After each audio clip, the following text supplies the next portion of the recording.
Welcome to this watercolour butterflies tutorial. I'm going to be demonstrating two paintings, one using pen and wash and the other using wet and wet techniques, masking fluid, Brusho and lots more. And just to say a big thank you to Kathleen from the Patreon membership for this wonderful suggestion of painting butterflies. So shall we get started? For my first tutorial, I'm using my Unipin fine liner pen. It's waterproof and it's black, and I've got my little sketchbook here. It's a watercolor sketchbook, and you can find a list of all the materials I'm using in this tutorial along with photo links in the description below. Just click show more. So I'm sketching in the lavender here, not too much information, just enough, a nice little outline. You can always go back after your first wash has dried to put a little bit more pen. So I'm tickling on now with my size 10 brush, working wet on dry, some pale blues and a little bit of orange here as well. If you look at the reference photograph, there's some lovely warm colours on the butterfly. I've mixed up some red and yellow to make an orange here, and I'm just painting wet on dry. When you're painting in line and wash, remember that less really is more. So try to resist putting too much information, leave lots of light. So I'm just painting this pretty lavender now using some ultramarine and some pink, working again wet on dry, but leaving some white of the paper as well, and letting the pen do the talking as well underneath the painting. So once your first layer has dried, you can work on top of your painting with a little bit more pen, a little bit more detail. Sometimes the pen fades back a bit as well once you put a wash over the top. So once you've finished drawing in again with your pen, you can put a little bit more detail and darks now with the watercolour. Try not to get too detailed, again less is more, but I'm actually using some Paynes grey here with my size 2 brush, working wet on dry, just putting in those dark patterns on the butterfly.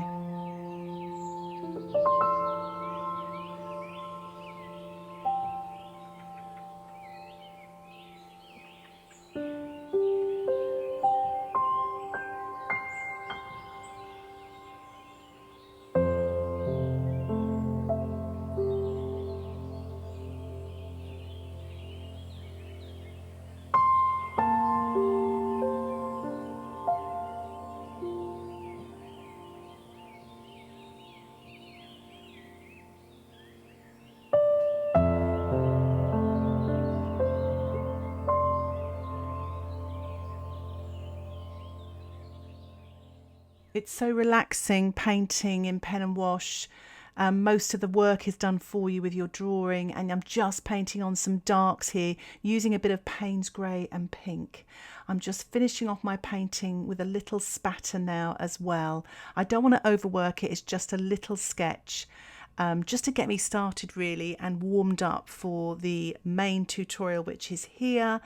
And I really like the colour of this butterfly, it's so pretty. So I'm working wet in wet here using turquoise, but you could use Prussian blue or Phthalo blue or Phthalo turquoise even. And I'm using a bit of ultramarine mixed in there, wet on wet, using my size 10 brush. I have already drawn in the butterfly, and I've also masked out some of the light areas in the patterns as well. And an outline drawing of this lovely butterfly is available as a downloadable sketch on my Patreon membership. As you can see here, I'm actually tapping on some Brusho. More about Brusho can be found in the description below, but it's like this crystallized powdered ink, and once you tap this powdered ink onto the wet paper, you get these amazing textured effects. I'm also using some sea salt, and I'm going to let everything dry naturally. So I'm brushing off all the salt now with my paper towel before I go on to paint some darker patterns on the butterfly using my size 10 brush with some Paynes grey, and every now and again I might put a bit of pink in that Paynes grey, a bit of burnt sienna, a bit of Prussian blue, really mix up those colours to get some really, not just one flat dark, but lots of yummy colours in there. It's fun to do. I'm mostly working wet on dry in the initial stage, but you can drop your other colours in wet on wet. I'm using a size 4 brush as well for those very intricate areas, but swapping to the size 10 for the larger areas.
So once you've worked your way around all the dark areas, what I'm doing here, so I don't have a completely sort of hard edge all the way around this butterfly, I decided to give it a little spritz on the damp paint. The paint wasn't wet, it was damp, so the shine was about to go, and it just sort of softens the edge there. It looks like the butterfly's in flight. So I'm working on the body of the butterfly here using a mixture of Ultramarine and Paynes grey, working wet on dry, using my size 4 brush.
My painting has dried and I want to work on the background. I was actually going to leave it just the way it was, but I thought, you know, I'll paint a background. So I'm using some of the Schmincke super granulating colours, and this is Glacier green. So I'm going to keep it quite subdued. I'm just spattering a little bit of green as well. This is Green Appetite Genuine by Daniel Smith, but any green will do, and also a little bit of Hansa Yellow Light. If you look at the photograph, there's some lovely sort of violet blue sort of in the corners of the blue areas of the butterfly. So I'm actually working wet on dry, and I've mixed up some ultramarine and a touch of pink. I'm just painting this in the corners, and I'm just going to soften and blend with some clean water as well. And it's just to create that little bit more texture. As you can see, the salt has worked beautifully lifting off the paint. I don't want to lose that. So always be careful when you work on top of areas where you've used salt and it's worked well. Just be wary of it so you don't paint over all your lovely work. So my painting has dried again. I usually blow dry it, but I wait for the shine to go. If the shine's still there, sometimes it can move the paint and create backgrounds. So I'm using my size 4 brush again, just with some Paynes grey, and just painting some detail on the body here, wet on dry.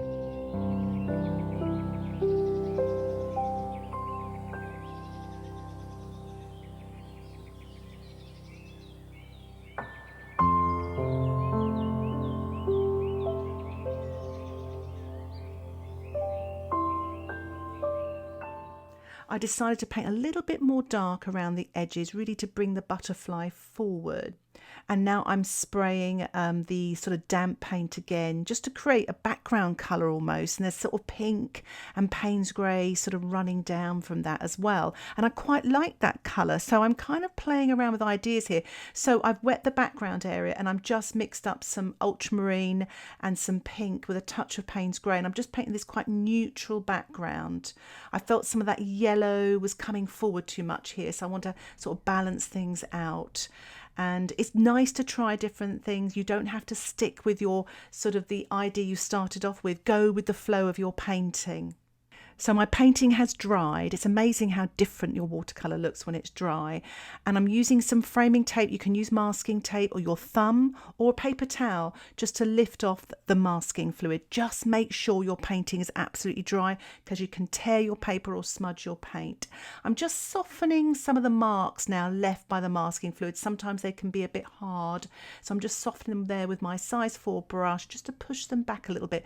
What actually happens is your damp brush actually reawakens the watercolour paint. So I'm actually sort of getting some blue paint there and just softening that edge and actually painting almost a very thin wash of blue over the top just from the surface of the butterfly, which is quite nice.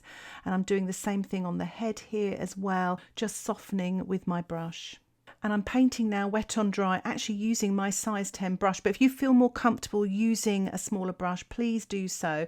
But I'm sort of painting on sort of reddy orange colours, just to really bring out all that lovely pattern that's on the butterfly there after I remove the masking fluid. I've actually gone a little bit more red, because if you look at the photograph, those markings are quite red, and some of the other ones are a little bit of a paler yellow. And I'm going to also put a very, very light orange in this part here. It's sort of a very, if you look at the photograph again, there's some warm colours there. And I'm putting those warm colours around the edge as well here, because there's highlights there, but there's a little bit of warmth as well. So a dilute orange. So I'm just painting the antennae here now, just with my size 4 brush, using some Paynes grey, working wet on dry.